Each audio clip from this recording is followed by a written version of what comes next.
The final point landed. The crowd erupted. And then, she dropped.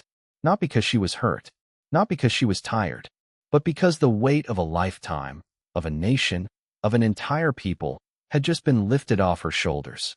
Alexandra Eala had just made history. She was the first Filipino tennis player to win a WTA Tour singles title. And she couldn't hold back her tears. She lay on the court, her face buried in her hands. Tears streamed down her cheeks. Thousands of fans were on their feet, waving Philippine flags, screaming her name. The emotions of a lifetime came pouring out. But the tears weren't just about the victory. They were about everything that led to this moment. The sacrifices, the long hours, the pressure of representing a nation of 110 million people. And then, she did something that left everyone speechless. She pulled out her phone and made a video call to her loved ones, to share this moment with the people who had believed in her from the very beginning. This is the story of how Alex Eala became a champion. The story of a 21-year-old who fell to her knees in tears and made history. The final had started on Sunday afternoon, but nature had other plans. Heavy rain and lightning forced a delay, and the match was suspended with Pegula leading 6-4, 1-2. Eala was trailing, and the momentum seemed to be with the American veteran. The rain delay meant the final would stretch across 2 days, forcing both players to regroup and refocus. But when play resumed on Monday, everything changed. It was as if the rain had washed away Eala's doubt. She stormed back to win 10 of the 13 games after the restart. The scoreline said it all. For 6, 6-4, 6-0. The final set was a bagel. A statement. An annihilation. Eala ran through 8 consecutive games without facing a single break point. Eala was clinical behind her first serve, winning 84.4% of those points to Pegula's 56.5%. She converted 4 of her 9 break-point chances and won 79 of the 140 points played. She backed Pegula into the corners and hit her off the court, leaving the world number 3 looking shell-shocked. On her second championship point, Eala forced a backhand miss and the match was over. The victory was especially sweet because it came against the woman who had dashed Eala's hopes in the Miami Open semifinals the previous year. This time, Eala refused to let Pegula get the better of her. After dropping the opening set, she delivered a clinical and aggressive performance that completed one of the most remarkable comebacks of her career. When the final point landed, Eala flung her racket aside, dropped to her knees, and let the tears flow. She fell to the court and covered her face with her hands before letting out a triumphant shout. The fans waved Philippine flags and roared their support. It was a moment of pure, unfiltered emotion. But then came the moment that went viral. Eala rushed to her player box to celebrate with her team. Then she pulled out her phone and made a video call. She had to share this moment with her loved ones, with the people who had sacrificed everything for her dream. Before the final yesterday, actually, I got so many sweet messages from my family and my friends, who are on tour wherever else in the world, and I thought to myself, I feel so much love, she would later say. The raw emotion of the moment resonated with fans worldwide. In her on-court interview, Eala delivered a speech that left the crowd in tears. First of all, congratulations, Jessie, for an amazing week, Eala told her defeated opponent. You have had an amazing season. It's always a pleasure to share the court with you.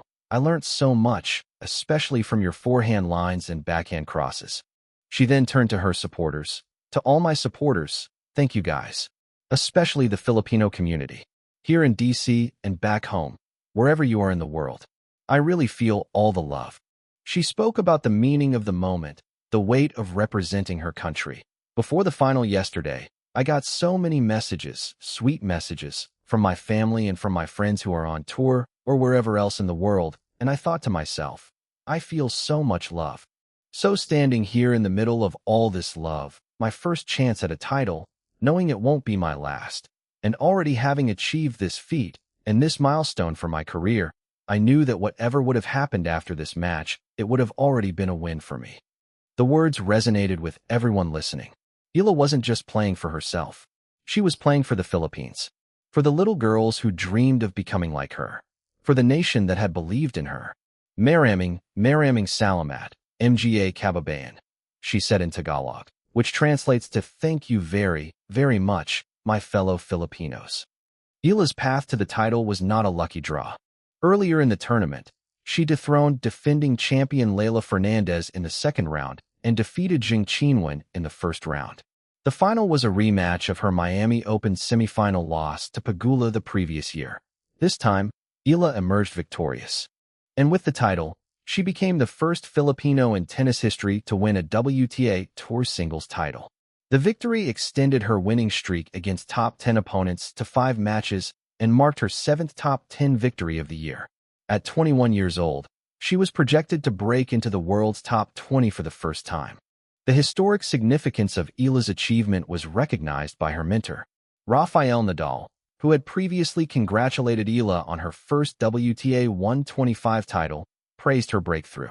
"Congrats, Alexandra Eala, for your first WTA title.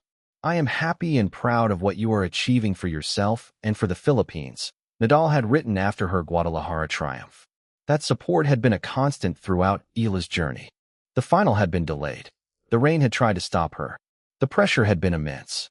But Eala didn't just win a tennis match, she won a legacy.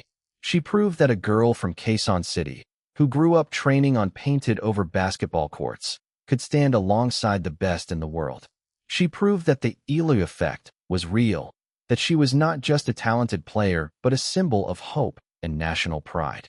To all my supporters, especially the Filipino community, here in DC and back home and wherever you are in the world, I feel all the love.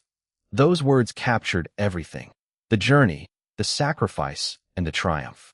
The true measure of Eala is not in the trophies she wins, the records she breaks, or the goals she achieves. It is in the millions of lives she touches. The children who grow up watching her, dreaming of becoming like her. The fans who see in her a reflection of their own struggles and triumphs. The nation that rallies behind her, united by a shared dream. She will go down in history as one of the greatest to ever play the game, not just for what she achieves, but for how she achieves it. With passion, with determination, and with an unwavering belief in herself.